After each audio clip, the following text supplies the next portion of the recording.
As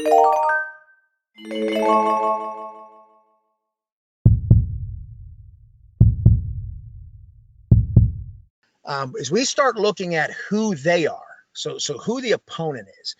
And again, this is not, I think sometimes coaches, and there's no right answer or wrong answer to this, but I think as coaches, we start to get really too much into, film breakdown, and we look at every single stat that goes across the huddle, and guys have 57 different huddle tabs, and they mark, every different where the ball is on a particular blade of grass or whatever. I mean, we don't get into all of that. We want to look at a couple things that I think are important. Number one, who are they? Are they an even or an odd front team? And with that front, are they an attacking front? Or are they a read and react front? Are they an open or closed coverage team?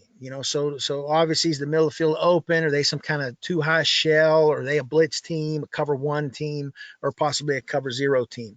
And then the third most important thing that we always work on are, do they have any man under principles?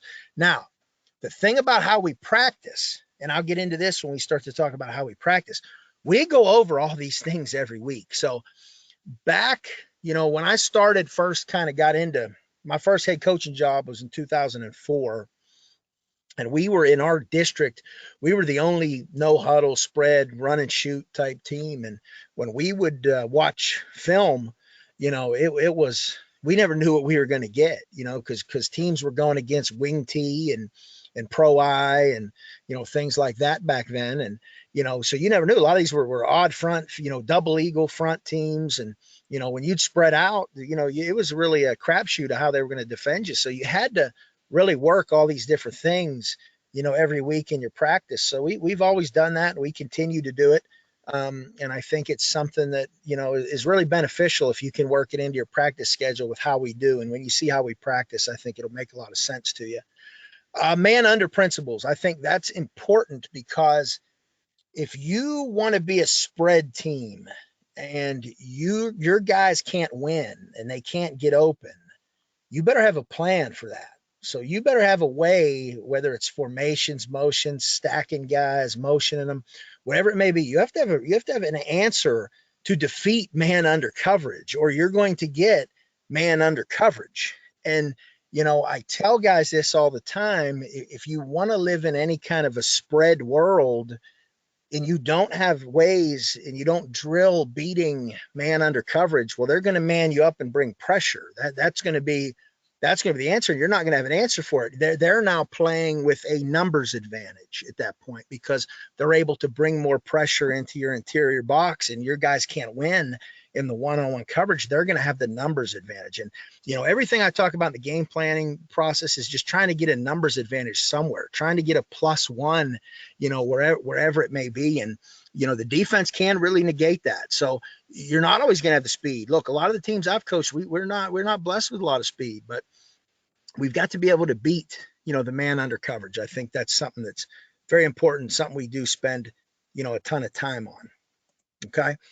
As we start to, the who are they? So we've got our opponent. We're looking at the game film. We're starting to plan.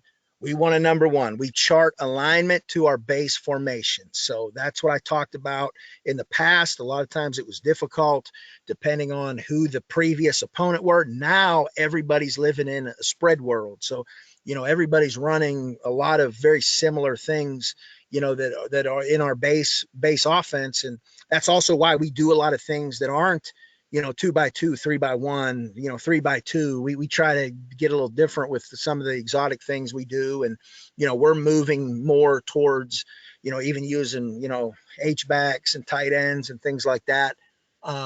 Just because a lot of these college, a lot of these defensive coordinators now at the high school level, they played in college and 3 safety defenses and, 4-2-5 type stuff. And that's all they know how to run. And that's what they know how to run fit. So they're able to, handle spread stuff, but they get in trouble, if you give them any type of a surface that I think they haven't seen in college or they didn't play in. And, so if you can be unique that way, I think that's important. And that's something we've been kind of moving moving back towards to try to be a little bit different, because I think we always want to be a little different because, we're not, the schools I'm at, we're not going to be the most talented team in the conference. So, we have to be able to do things that cause people some preparation issues. Another big one I'm going to talk about, and I'm going to show you a lot of film about, are adjustments to formations into the boundary. So we are a formation in the boundary team. We'll do that quite a bit. I think it stresses you in a lot of ways. If you're a zone team, it really puts stress on you. Particularly one of these 4-2-5 teams, you want to keep a too high shell.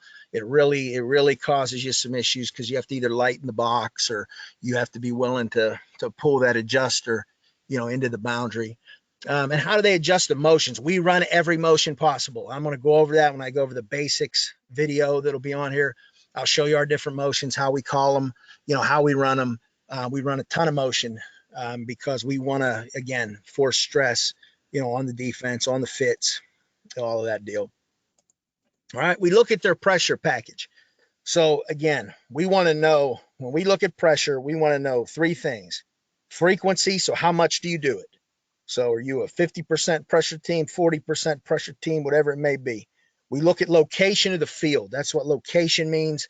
And location of the blitz. We chart both of those. So I'll talk about how we qualify A gap, B gap, C gap, but we look at location, and then we look formationally. Formationally, are you a certain pressure team? And 20 years ago, what everybody would do, nobody does this anymore, but if you'd go trips, they'd like bring an automatic pressure off the back side of the trips and things like that. We would see a lot of those kind of different things. So it's kind of a deal that people have moved away from, but we do look at potential formational blitz checks. The other thing we always want to be cognizant of is their substitution patterns. So particularly on the defensive line. So again, we are in up tempo. We always want to have the ability to get the ball snapped within 5 seconds and then putting it down. That's our goal. Now, often it's a much longer time because we may be shifting, we may be in a little sugar huddle type situation, but we'll get into different things. We look at overall condition. So, and that's hard to tell off of film. So, if you're able to, if your school has the budget and you send scouts out to see people live, or what I love to do is if I can get a TV copy of the game. So if I can get, a broadcast, and what was great with COVID, this actually was one of the great things about COVID. Every team streamed their games typically. So you a lot of times could go onto YouTube and find the upload of that particular team's game. And what I would do actually is I'm going through my game day call sheet, if you will. I would kind of play the game out in my head, and I would call it based off of the kind of the flow of the game. And it's kind of easy to tell that overall condition, if you have that extended film like that. And then, have they played an up-tempo team? If they have, what did they do in the second quarter? What did they do in the fourth quarter? How did they hang in there? Because typically we plan to win those 2 quarters. That's something that we feel pretty strong about.